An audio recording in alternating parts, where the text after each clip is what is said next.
تبارك الذي نزل الفرقان على عبده ليكون للعالمين نذيرا ونستعينه ونستغفره ونؤمن به ونتوكل عليه ونعوذ بالله من شرور أنفسنا ومن سيئات أعمالنا ونعوذ بالله من شرور أنفسنا ومن سيئات أعمالنا ونعوذ بالله من شرور أنفسنا ومن سيئات أعمالنا من يهده الله فلا مضل له ومن يضلله فلا هادي له ونشهد أن لا إله إلا الله وحده لا شريك له ونشهد أن سيدنا ومولانا محمدا عبده ورسوله صلى الله عليه وعلى آله وأصحابه وبارك وسلم تسليما كثيرا كثيرا أما بعد فأعوذ بالله من الشيطان الرجيم بسم الله الرحمن الرحيم والفجر وليال عشر والشفع والوتر والليل إذا يسر صدق الله العظيم. یہ جو ایام چل رہے ہیں ذی الحجہ کے ایام چل رہے ہیں اور 2 دن کے بعد بقر عید بھی ہے، اس لیے مناسب معلوم ہوتا ہے کہ بقر عید کے متعلق بھی ہمیں کچھ معلومات حاصل ہو جائیں. یہ جو ایام چل رہے ہیں ذی الحجہ کے ایام اور پہلی ذی الحجہ سے لے کر 10 ذی الحجہ تک یہ بڑے مبارک ایام ہیں اور ان میں عبادت کی ترغیب بھی دی گئی ہے، احادیث میں اس کی اہمیت بھی بتلائی گئی ہے اور خود قرآن کریم میں بھی ان 10 راتوں کی قسم اللہ تبارک و تعالیٰ نے اٹھائی ہے. والفجر وليال عشر 10 راتوں کی قسم اللہ نے اٹھائی ہے. اب ظاہر ہے رات کی ان راتوں کی اہمیت بتلانے کے لیے اور اس کی عظمت بتلانے کے لیے اللہ کا اور کسی کو یقین دلانے کے لیے قسم اللہ کو کھانے کی ضرورت نہیں ہے کہ لوگوں کو یقین آ جائے، بلکہ اللہ تعالیٰ جس چیز کی قسم کھاتا ہے تو اس چیز کی عظمت پر وہ چیز دلالت کرتی ہے کہ یہ چیز بڑی عظیم ہے، تب اللہ نے اس کی قسم اٹھائی ہے. تو مفسرین کرام فرماتے کہ یہاں ولیال عشر سے مراد، بعض مفسرین فرماتے کہ یہی 10 راتیں مراد ہیں. اس لیے ان راتوں میں عبادات کا اہتمام ہونا چاہیے، بلکہ ہمیں تو اس کا پتہ بھی نہیں کہ ان راتوں میں بھی عبادت کرنی چاہیے اور یہ بڑے دن ہیں. حالانکہ ان راتوں میں عبادت کا اہتمام ہونا چاہیے اور بڑے مبارک ایام ہیں اور بڑے مبارک راتیں ہیں. اور احادیث میں بھی اس کی فضیلت آئی ہے کہ ایک رات ان راتوں میں سے ایک رات کی عبادت کا ثواب گویا لیلۃ القدر کے برابر ہے. اگر کسی کو ایک رات کی عبادت کی توفیق ہو گئی گویا لیلۃ القدر کی میں عبادت کی توفیق ہو گئی. اسی طرح روزے کی بھی فضیلت آئی ہے کہ جو ان 10 دنوں میں 9 دنوں میں جو روزہ رکھتا ہے تو ایک دن ایک روزہ 1 سال کے برابر ہے، گویا کہ ایک روزے کا ثواب 1 سال کے برابر بڑھا دیا گیا. اس لیے ان راتوں کی قدر بھی کرنی چاہیے اور عبادت کا اور روزوں کا اہتمام ہونا چاہیے. اور اس کی فضیلت اس سے بڑھ کر اور کیا ہوگی کہ وہ عبادتیں جو دوسرے ایام میں انجام نہیں دی جا سکتی اس کی انجام دہی کے لیے یہی ایام مقرر کیے گئے، یہی زمانہ مقرر کیا گیا ہے. مثال کے طور پر حج ہے تو حج جو ہے وہ انہی ایام میں انجام دیا جا سکتا ہے. حج اگر کوئی ان ایام کے علاوہ دوسرے دنوں میں حج کرنا چاہے تو نہیں کر سکتا. اسی طرح قربانی کو دیکھ لیں کہ قربانی وہ بھی انہی ایام کے اندر ہے، اگر اس کے علاوہ قربانی کی عبادت کرنا چاہے نہیں کر سکتا. لیکن نماز کو دیکھ لیں، نفل نماز ہے، نفل زکوٰۃ صدقہ و خیرات ہے، اسی طرح دوسری چیزیں ہیں جو نفل ہے وہ دوسرے ایام میں دوسرے وقت میں انجام دیے جا سکتے ہیں، لیکن نفل حج ہے وہ دوسرے ایام میں بلکہ اسی ایام کے اندر انجام دینا ہوگا. تو وہ عبادتیں جو دوسرے ایام میں انجام نہیں دی جا سکتی ان کے انجام دہی کے لیے اللہ تعالیٰ نے یہی ایام مقرر کیے ہیں، ذی الحجہ کے یہی ایام مقرر کیے ہیں، اور قربانی بھی انہیں میں سے ہے. اور اس میں کچھ مخصوص اعمال بھی ہیں. پہلا ناخن ہے، بال ہے، یہ نہ کاٹیں، جیسا کہ حدیث شریف میں بھی آپ نے ارشاد فرمایا کہ جب کوئی قربانی کرنے کا ارادہ کرتا ہو تو چاند دیکھنے کے بعد نہ وہ بال کاٹے نہ ناخن کاٹیں. اب یہ بال اور ناخن نہ کاٹنا یہ کوئی فرض اور واجب نہیں ہے، البتہ مستحب ہے، چونکہ منقول ہے احادیث میں، اس لیے بال اور ناخن کا نہ کاٹنا یہ مستحب ہے. یوں سمجھو کہ اچھا ہے، اگر کاٹ لیا تو کوئی اس نے خراب نہیں کیا، کاٹ بھی سکتے، لیکن نہ کاٹے یہ بہتر ہے اور مستحب ہے. اور اسی طرح دوسرا جو عمل ہے وہ ہے روزہ، جیسے کہ اس سے پہلے بتلایا کہ روزہ بھی رکھنا ہے. روزے کا ثواب بھی بتلا دیا گیا کہ 1 سال، اس کا ثواب 1 سال کے برابر ہے. تیسرا عمل جو ہے تکبیر تشریق ہے، یعنی اللہ اکبر اللہ اکبر لا الہ الا اللہ واللہ اکبر اللہ اکبر وللہ الحمد. یہ تکبیر تشریق جو 9ویں ذی الحجہ، عرفہ کا دن 9ویں ذی الحجہ کی فجر سے لے کر 9 10 11 12 کتنے 9 10 11 12 کی عصر تک، 13 کی عصر تک، 13 کی عصر تک یہ تکبیر تشریق پڑھنی ہے. اور یہ جو تکبیر تشریق ہے وہ صرف مردوں پر واجب ہے ایسا نہیں ہے، بلکہ عورتیں بھی اس کا اہتمام کریں، عورتوں پر بھی واجب ہے. مرد کے لیے تو اتنا اہتمام کرنا آسان ہے کہ مسجد میں نماز پڑھتے ہیں، اس کے نتیجے میں اگر یاد نہیں بھی آتا تو لوگ پڑھتے تو یاد آ جاتا ہے تو پڑھ لیتے ہیں. لیکن عورتیں جو ہیں وہ اس سلسلے میں غافل رہتی ہیں، چونکہ وہ تنہا نماز پڑھتی ہے تو یاد نہیں رہتا. اس لیے عورتوں کو چاہیے کہ وہ بھی اس کا اہتمام کریں کہ نماز کے بعد وہ بھی پڑھیں.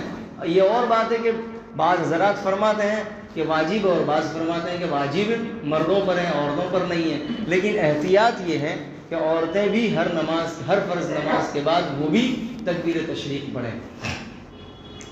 اور اسی طرح یہ جیسے کہ بتلایا چوتھا عمل قربانی ہے کہ قربانی انہی ایام میں انجام دی جاتی ہے. جس طرح حج ان ایام میں، اسی طرح قربانی بھی انہی ایام میں انجام دی جاتی ہے. یہ جو 2 چیزیں جو اللہ نے مقرر کی ہے، حج اور قربانی، اس کی حقیقت اللہ تعالیٰ بتلانا چاہتا ہے ان کے ذریعے. دین کی حقیقت بتلانا چاہتا ہے کہ دین کی حقیقت ہے کیا. بتلانا یہ چاہتا ہے، حقیقت یہ ہے کہ کسی چیز میں کوئی فضیلت نہیں ہے، کسی جگہ میں کوئی فضیلت نہیں ہے، اور نہ کسی وقت کے اندر کوئی فضیلت ہے. کسی چیز کی اس کی ذات میں کوئی فضیلت نہیں ہے. جس کسی چیز کے اندر، جس کسی نیکی میں، جس کسی عبادت میں جب فضیلت آتی ہے وہ اللہ کے کہنے کی وجہ سے آتی ہے. مثال کے طور پر عرفہ کے میدان میں جاتے ہیں حاجی، عرفہ کے میدان میں، تو میدان عرفہ وہ 9ویں ذی الحجہ کو وقوف کرنا. اب اگر اس کے علاوہ کسی اور دن میں کوئی آدمی وقوف کر لے تو اس کو وہ عبادت کا ثواب نہیں ملے گا، وہ 9ویں ذی الحجہ ہی کو ملے گا. کوئی آدمی 10ویں ذی الحجہ میں تو 10ویں کو جاؤں گا، یا یہ کہ کوئی 12ویں کو جائے تو وہ حالانکہ میدان عرفہ ہے وہی، اور جبل رحمت ہے وہی، سب کچھ ہے، لیکن اس کو کوئی ثواب نہیں ملے گا. تو اللہ تبارک و تعالیٰ نے جس چیز کے اندر ثواب رکھا وہ چیز ثواب ہے، اور جس چیز کے اندر فضیلت رکھ دی وہ چیز فضیلت والی. اللہ تعالیٰ نے اسی طرح جس کو بھی لے لیں، مسجد حرام کے ایک نماز کا وقت، ایک نماز کا ثواب 1 لاکھ کے برابر ہے، لیکن میدان عرفہ جانا پڑتا ہے نماز کا ثواب چھوڑ کر. کوئی کہے کہ نہیں میں تو 1 لاکھ ثواب لینے کے لیے یہیں رکوں گا، تو ایسا نہیں ہو سکتا. ہر چیز تو گویا کہ یہ اللہ تبارک و تعالیٰ نے جس چیز کی فضیلت اللہ کے کہنے سے ہوئی اس میں فضیلت آ گئی، اور باقی کسی چیز میں فضیلت نہیں ہے. یہی سارا فلسفہ قربانی کا بھی ہے کہ اللہ تبارک و تعالیٰ یہی سمجھانا چاہتا ہے کہ اصل جو چیز ہے وہ اللہ تبارک و تعالیٰ کی ماننا، اسی کا نام دین ہے.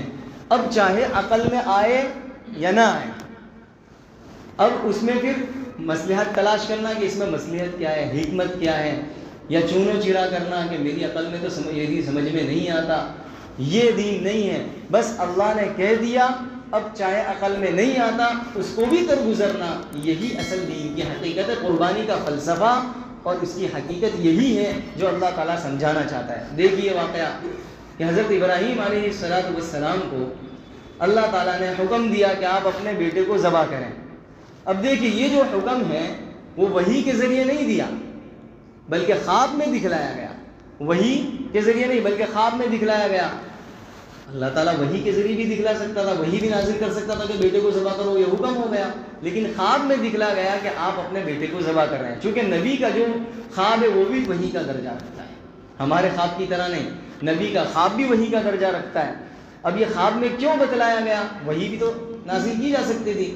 یہ امتحان لینے کے لیے کہ کیا وہ اس حکم کو پورا کرتے ہیں یا پیچھے ہٹتے ہیں, امتحان لینا تھا. ہمارے جیسا ہوتا تو یہ تو بہکی بات ہے, اس کو سب چھوڑو. ہمارے جیسا تو یہ تو ہوتا ہوگا ایسا کہ بیٹے کو ذبح کرنا. تو اللہ تعالیٰ امتحان لینا چاہتا تھا کہ یہ جو ہے اس خواب کو پورا کرتے ہیں یا نہیں کرتے ہیں, یہ دیکھنا تھا. چنانچہ خواب جب آپ کو پتہ چل گیا کہ اللہ تعالیٰ کی طرف سے, جیسے کہ 3 مرتبہ خواب بتلایا گیا, تو آپ کو جب پتہ چل گیا کہ یہ تو اللہ تعالیٰ کی طرف سے حکم ہے ذبح کرنے کا, مجھے حکم ہے کہ بیٹے کو ذبح کرو, تو اب آپ نے پلٹ کر یوں نہیں پوچھا کہ یہ حکم مجھے کیوں دیا جا رہا ہے. سوال یہی ہوتا ہے نا ہم سے جب کہا جاتا ہے یہ حکم اللہ کا ہے کرنا ہے, تو پہلی بات زبان پر یا تو یہ ہوگی ماحول بڑا خطرناک, ایسا تو ہو نہیں سکتا, یہ تو بس کی بات نہیں ہے, یا تو پھر ایسا کیوں, اس میں کچھ فائدہ ہے, جانی فائدہ, مالی فائدہ, کچھ فائدہ ہے. تو حضرت ابراہیم علیہ, اب یہ حکم آپ دیکھیے, اگر ہم میں سے کسی کو یوں کہا جائے صبح صبح کے بچوں کو ذبح کرنا, تو کہ کھوپڑی ٹھکانا ہے کہ نہیں ہے تیری, کیسی بیکی باتیں کرتا ہے. آپ اندازہ لگائیے, ہم اپنے اوپر لے کر ایک اندازہ لگائیں تو اس وقت کیا آدمی کی بنے. تو حضرت ابراہیم علیہ السلام نے پلٹ کر یہ سوال نہیں کیا کہ مجھے یہ کیوں حکم دیا جا رہا ہے, یہ تو کہہ سکتے ہیں کیوں, یہ کیوں والا سوال ہی نہیں تھا. اور یوں کہ دنیا کا کوئی قانون, کوئی نظام اس کی اجازت نہیں دیتا, کوئی اس کو اچھا نہیں سمجھتا کہ باپ بیٹے کو ذبح کرے, کوئی قانون اس کی اجازت نہیں دیتا, اور عقل میں آنے والی بات نہیں ہے. اب اس کی کیا مصلحت, بیٹے کو ذبح کر کے کیا فائدہ, اس کی کیا حکمت, کوئی چیز نہیں. اللہ نے حکم دیا, مان لیا, اسی کا نام دین ہے. پھر عقل میں آئے عقل میں نہ آئے, اللہ کا حکم مان لو, پورا کر لو. حضرت ابراہیم تھے, اللہ کا حکم تھا, مان لیا. اب بیٹے کی باری آئی, اب بیٹے کی باری بھی سنیں. تو جب بیٹے سے پوچھا یا بنی انی ارا فی المنام انی اذبحک فانظر ماذا تری.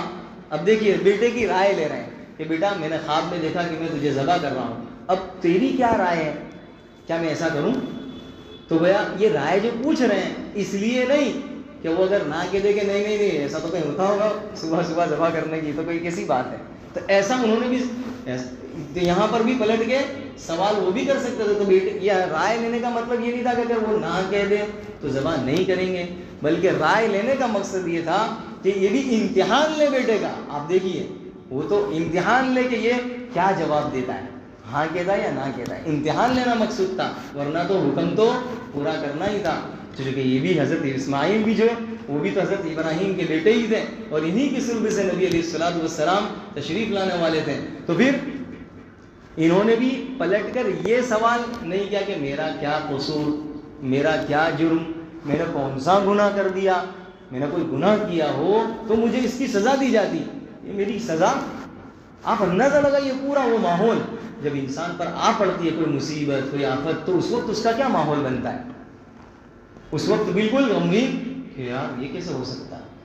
تو اب وہ منظر کھینچیے, آپ وہ منظر دیکھیے کہ حضرت ابراہیم کو اولاً اولاد نہیں ہو رہی تھی ان کی بیوی سے, اور کئی زمانے کے بعد ان کو ایک اولاد, ایک بیٹا ملا, اور پھر بیٹے کو بھی آپ پوری تاریخ پڑھیے, بیٹے کو بھی الگ کر دیا گیا, جیسے حضرت سارہ کو وہاں مکہ چھوڑ دیا گیا. آپ پوری تاریخ پڑھیں کیسا امتحان سے گزارا ہے حضرت ابراہیم علیہ السلام کو, بڑے زبردست امتحان سے گزارا ہے. اور جب بیٹا ملا, بڑا ہو گیا, بڑا ہونے کے بعد بیٹے کو کہا آپ ذبح کریں, یہ حکم جب آپ اس پس منظر کو دیکھیں تو یہ سب سوالات کھڑے ہو سکتے تھے, لیکن کوئی سوال کھڑا نہیں کیا, نہ حضرت اسماعیل نے نہ حضرت ابراہیم علیہ السلام نے. انہوں نے بھی یہ نہیں پوچھا. اب دیکھیے حضرت اسماعیل کا کیا جواب تھا. انہوں نے کہا یا ابت افعل ما تؤمر ستجدنی انشاءاللہ من الصابرین, کہ اے میرے والد آپ کو جس چیز کا حکم دیا گیا ہے آپ کر گزریے, اور آپ مجھے کیسا پائیں گے, ایسا نہیں کہ میں روؤں گا, چلاؤں گا اور اسی طرح میں آپ کو حکم سے روک دوں گا، ایسا نہیں. ستجدنی انشاءاللہ من الصابرین، آپ مجھے صبر کرنے والوں میں سے پائیں گے. اب یہاں پر ایک نقطہ بتلا کر چلیں.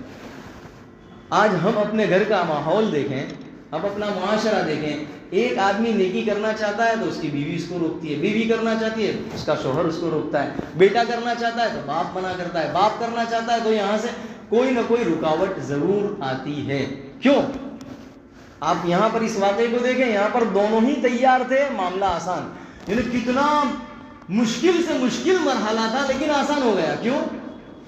دونوں ہی ٹھیک تھے، یہ بھی نیک وہ بھی نیک، یہ بھی دیندار وہ بھی دیندار، اس کا بھی ایمان بنا ہوا اس کا بھی ایمان بنا ہوا. نتیجہ یہ تھا کہ مشکل سے مشکل مرحلہ اور مشکل سے مشکل مسئلہ آیا، دونوں تیار ہو گئے.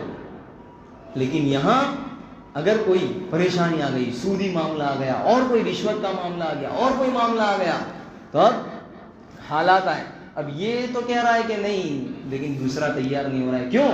ایک تو دین میں لگا ہوا لیکن ایک نے دوسرے کی فکر نہیں کی، یا یہ کہ اس نے اپنے آپ کو دین پر لگایا ہی نہیں، اور نہ ایمان کی باتیں سنی، نہ ایمان کی باتیں سیکھی، نہ سکھائی، کوئی چیز نہیں، بالکل ایمان سے دور.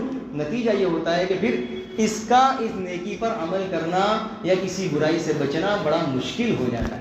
اس لیے ہمیں اپنی بھی فکر کرنی چاہیے، اپنے گھر والوں کی بھی فکر کرنی چاہیے، تاکہ ماحول اچھا بننے اور سازگار بننے میں آسانی ہو اور سہولت ہو. آج ہم بیان تو سننے کو یا تفسیر یا کوئی اور چیز سننے کو خود سن لیتے، لیکن عورتوں کو سنانے کا اہتمام نہیں ہوتا، بچوں کی تربیت کا اہتمام نہیں ہوتا. نتیجہ ہوتا ہے کہ کبھی کسی بیان کے سننے کے بعد ایک ارادہ یا داعیہ پیدا ہوا کہ مجھے یہ کرنا ہے، لیکن ماحول سازگار یا گھر والوں کی نہ ماننے کی وجہ سے پھر یہ پیچھے ہٹنا پڑتا ہے. غرض یہ کہ یہاں پر بھی دیکھ لیجئے تو حضرت اسماعیل علیہ السلام نے کیا جواب دیا؟ یا ابت افعل ما تؤمر ستجدنی انشاءاللہ من الصابرین، آپ مجھے صبر کرنے والوں میں سے پائیں گے. اب بیٹا بھی اولو العزم اور باپ بھی اولو العزم. نتیجہ کیا ہوا؟ وہی چیز کہ حضرت اسماعیل علیہ السلام کو لٹا دیا گیا. آپ منظر تو دیکھیے کیا منظر ہوگا وہ کہ حضرت اسماعیل علیہ السلام کو جب زمین پر لٹایا تو حضرت اسماعیل نے کیا کہا کہ آپ مجھے سیدھا نہ لٹائیں بلکہ اوندا پیشانی کے بل لٹا دیں، کہیں ایسا نہ ہو کہ آپ کے دل میں بیٹے کی محبت جوش مارنے لگے اور کہیں چھری نہ چل سکے، تو اس لیے آپ مجھے اوندا لٹا دیں. اب دیکھیے کیا ہوا، اب جیسے ہی چھری چلائی، اب آپ اس سے ایک اور اندازہ لگائیے، چھری چلائی تو حضرت اسماعیل کی جگہ کون تھا؟ دمبا تھا. اب ایک اور اس سے پتہ چلا کہ جتنا بھی مشکل سے مشکل مرحلہ کیوں نہ ہو، جتنی بھی تکلیف کیوں نہ ہو، لیکن ان تکلیف میں مشکل مرحلے میں اگر انسان اللہ کے حکم پر جم جاتا ہے تو پھر اس کا نتیجہ یہی ہوتا ہے جیسا کہ حضرت اسماعیل کی جگہ دمبا آیا تو اللہ تبارک و تعالیٰ مشکل مراحل کو پیچھے ڈال کر آسانیاں پیدا کر دیتا ہے، پھر اس کے نتائج اچھے آتے ہیں. ہم بظاہر یوں سوچتے ہیں کہ اگر میں اس پر عمل کروں گا اللہ کے حکم پر، تو اگر میں جھوٹ نہیں بولوں گا تو معاملہ بچک جائے گا، ہاتھ سے نکل جائے گا، جھوٹ بولنا ہی پڑے گا، دھوکہ دینا ہی پڑے گا. اگر دھوکہ دوں گا تو ہی میرا کام ہوگا، جھوٹ بولوں گا تو ہی میرا کام ہوگا، سود کھاؤں گا تو ہی میرا کام ہوگا، اور فلاں گناہ کروں گا تو ہی کام ہوگا، اور اگر یہ نہیں کروں گا تو میرا معاملہ بڑا سنگین اور خطرناک ہو جائے گا. یہ سوچ کر انسان اللہ کے حکم کی نافرمانی کر بیٹھتا ہے. نتیجہ یہ ہوتا ہے اور مزید تکلیف میں وہ مبتلا ہو جاتا ہے. لیکن آپ دیکھ لیں جب انسان اللہ کے حکم پر چلے گا تو بظاہر قربانیاں تو دینی پڑے گی، تکلیف آئے گی. ان مع العسر یسرا فإن مع العسر یسرا، تنگی کے بعد پھر آسانی آئے گی اور آئے گی. اور ایک تنگی کے بعد اللہ نے دیکھیے اس آیت کا ترجمہ اگر کریں، ایک تنگی تو دو آسانی اگر کریں تو اس کا ایک تنگی دو آسانیاں، یہ گویا کہ یہاں تو ایک کے بدلے ڈبل لے جاؤ. تو اس لیے انسان کو چاہیے کہ جتنا بھی معاملہ سنگین ہو لیکن اللہ کے حکم کو پسے پشت نہ ڈالے، اسے ہلکا نہ سمجھے، بلکہ یہی فلسفہ قربانی سے اور حج میں بھی یہی فلسفہ سمجھایا گیا کہ دین کی حقیقت صرف اللہ کی بات کو مان لینا، چاہے سمجھ میں آئے یا نہ آئے. اب دوسری بات قربانی کی ہے کہ قربانی جو ہے وہ انسان کو کر لینی چاہیے. یعنی ایسا نہیں کہ بوجھ سمجھ کر بلکہ اخلاص کے ساتھ. اللہ تعالیٰ خود فرماتا ہے لن ینال اللہ لحومها ولا دماؤها ولکن ینالہ التقوی منکم. اللہ تعالیٰ دل کی حالت دیکھتا ہے. یہ نہیں دیکھتا کہ یہ 60,000 کا لایا, وہ 70,000 کا, وہ لاکھ کا لایا تو اب میں 2 لاکھ کا لاؤں. جیسے کہ کتنے لوگوں کو دیکھا کہ میری پول میں تو یوں گٹ گٹ والا ہے, یوں گپ گپ پورا, تو اب میرے کو تو پتلا پتلا نہیں, میرے کو تو یوں تھوڑا تاکہ اچھا لگے. تو اگر یہ نیت ہے کہ لوگ اچھا کہیں تو کوئی مطلب نہیں رکھتا. لیکن اگر اس لیے کہ چاہیں گے کمزور نہ ہوں لیکن میرے کیپیسٹی نہیں ہے, اب کیپیسٹی نہیں ہے, کیپیسٹی کم کی ہے, میں اس لیے لاتا ہوں اللہ کے حکم کو پورا کرنے کے لیے, تو یہ آدمی اللہ کے یہاں مقبول ہے, نہ کہ وہ آدمی جو لوگوں کے دکھلاوے کے لیے لا رہا ہے. تو انسان کو چاہیے, اور یہ کہ حصہ رکھوا دینا, انسان کو چاہیے کہ جب کر سکتا ہے, اگر کیپیسٹی ہے تو حصہ کیوں رکھا ہے, خود ہی ذبح کریں. اور اس کی شکل آسانی سے ہو سکتی ہے, 7 حصے ہیں. اب آدمی 2,000 یا 3,000 ایک آدمی پر آئیں گے, 7 آدمی مل کر ایک جگہ کر سکتے ہیں. تو گویا کہ اگر انسان کرنا چاہے تو کر سکتا ہے. اس لیے کہ اللہ تبارک و تعالیٰ کو ان دنوں میں خون بہانے سے زیادہ کوئی عمل پسند نہیں. جو آدمی جتنا خون بہائے گا, جتنی قربانی کرے گا, وہ اتنا زیادہ اللہ کے نزدیک محبوب ہے. تو انسان کو چاہیے کہ وہ قربانی کا زیادہ سے زیادہ اہتمام کرے اور خوب قربانی کرے.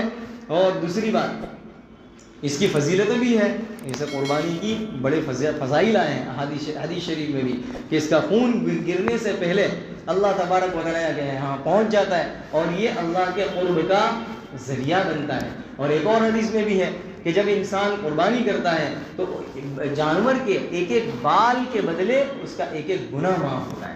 تو کتنی یہ فضیلتیں جو ہیں وہ کیوں, اس لیے کہ یہ بندہ یہ دیکھے بغیر کہ مال کا فائدہ ہے یا نقصان, اور عقل میں بھی آئے بغیر کہ اس کا کیا, میرا فائدہ کیا ہے, بس اللہ کا حکم ہے, اس حکم کو مان رہا ہے, اس لیے اس کے اتنے بڑے بڑے فضائل ہیں.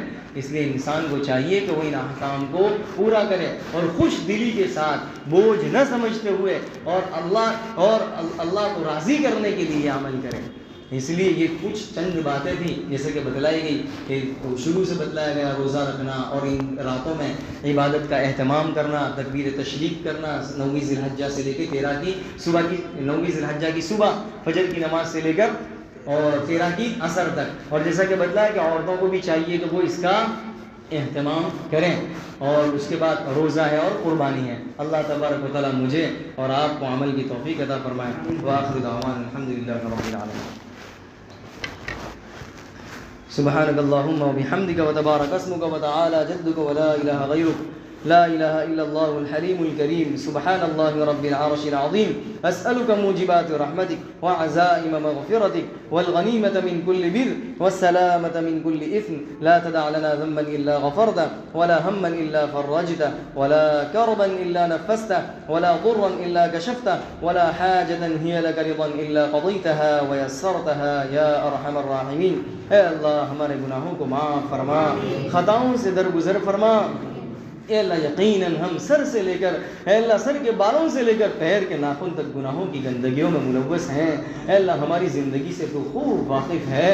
اے اللہ لوگوں کی نگاہوں میں تو بڑے نیک ہیں, لیکن اللہ تو جانتا ہے کہ ہم کتنے گندے ہیں, ہم کتنے میلے ہیں, ہم کتنے پاپی ہیں. ہمارے اے اللہ دل, اے اللہ گناہوں کے شکار ہیں. ہم گناہ کر کر کے ہمارے دل سیاہ ہو چکے ہیں. اے اللہ دل سخت ہو چکے ہیں. اے اللہ تو خوب جانتا ہے, ہماری راتوں کو خوب جانتا ہے, ہماری تنہائیوں کو خوب جانتا ہے. اے اللہ یہ تو تیرا احسان ہے کہ تو نے بنی اسرائیل جیسا ہمارے ساتھ معاملہ نہیں کیا. اے اللہ بنی اسرائیل میں تو اگر گناہ کرتے تو دروازوں پر لکھ دیا جاتا. اے اللہ اگر ہمارے ساتھ ایسا کیا جاتا تو اے اللہ ہماری بیوی ہمارے ساتھ رہنا گوارا نہ کرتی. اے اللہ تیرا احسان کہ تو نے اے اللہ ستاری کا معاملہ کیا, ہمارے گناہوں کو چھپائے رکھا. اے اللہ اگر تو ظاہر کر دیتا لوگ ہمارے پاس بیٹھنا گوارا نہ کرتے. اے اللہ تھوکنا بھی گوارا نہ کرتے کہ تو اتنا گندا ہے. اے اللہ تو نے اتنا ستاری کا معاملہ فرمایا. اے اللہ آخرت میں بھی ستاری کا معاملہ فرمانا. اولین اور آخرین کا اے اللہ لوگ, اے اللہ اولین اور آخرین سب جمع ہوں گے. اے اللہ اس وقت اے اللہ رسوائی سے بچا لینا.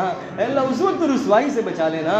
اے اللہ نبی علیہ الصلوۃ والسلام ہوں گے, تمام انبیاء علیہ الصلوۃ والسلام ہوں گے, حضرات صحابہ کرام ہوں گے. اے اللہ سارے لوگ موجود ہوں گے، اے اللہ اس وقت اے اللہ پردہ پوشی فرما لینا، اے اللہ تو نے جس طرح دنیا میں پردہ پوشی فرمائی، اے اللہ دوسروں کو اے اللہ آگاہ ہونے سے اے اللہ تو نے ہماری حفاظت فرمائی، اے اللہ وہاں بھی حفاظت فرما لینا، اے اللہ ہمارے گناہوں کو معاف فرما، اے اللہ ہمیں گناہوں سے بچنے کی توفیق عطا فرما دے، اے اللہ توفیق عطا فرما دے، تیری توفیق اور تیری مدد کے بغیر ہم نہیں بچ سکتے، اے اللہ تیری توفیق کے بغیر ہم نہیں بچ سکتے، اے اللہ ہمیں اے اللہ گناہ سے بچنے کی توفیق عطا فرما، اے اللہ گناہوں کی نفرت اور نیکیوں کی رغبت ہمارے قلوب میں پیوستہ فرما دے، اے اللہ یہ جو ایام چل رہے ہیں اے اللہ اس میں عبادت کا اہتمام نصیب فرما، عبادت کا اہتمام نصیب فرما، جس طرح تیرے بڑے اے اللہ بزرگوں نے اے اللہ تیرے بندوں نے نیک بندوں نے جس طرح اے اللہ ان دنوں میں عبادت کی اور ان دنوں کو وصول کیا، ہمیں بھی وصول کرنے کی توفیق عطا فرما،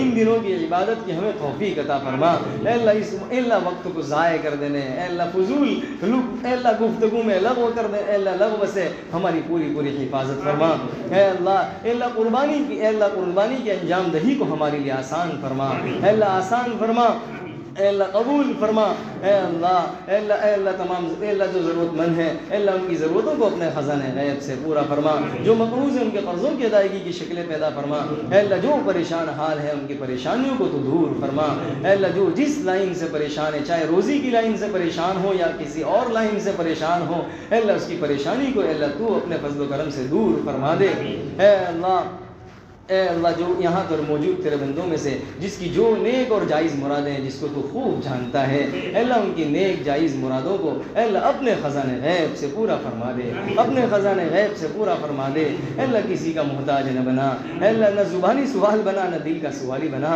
اے اللہ ہم تجھ سے مانگ رہے ہیں، اے اللہ آج تک تو نے اے اللہ کبھی محروم نہیں کیا، اے اللہ ہمارے دلوں میں اے اللہ جو چیز آئی کہ جو چاہیے اے اللہ زبان پر آئے اس سے پہلے تو نے عطا فرما دی، اے اللہ تو نے بغیر مانگے بہت کچھ دیا، سب سے بڑی چیز تو ایمان دیا جس کو ہم نے مانگا بھی نہیں تھا، اے اللہ ماں کی گود میں ایسے ہی دے دیا، اے اللہ بغیر مانگے جب ایمان دے دیا، اے اللہ ہم تجھ سے تیری رضا مانگ رہے ہیں، اے اللہ اپنی ضرورتیں مانگ رہے ہیں، اے اللہ اپنے خزانے غیب سے پورا فرما دے، ہم میں سے کسی کو محروم نہ فرما، ہم میں سے کسی کو محروم نہ فرما، اے اللہ جو کچھ مانگا عطا فرما، بہت کچھ مانگنے سے رہ گیا اپنے شان عطا فرما، ربنا تقبل منا انك انت السميع العليم وتب علينا انك انت التواب الرحيم وصلى الله على النبي الكريم سبحان ربك رب العزة عما يصفون وسلام على المرسلين والحمد لله رب العالمين برحمتك يا ارحم الراحمين.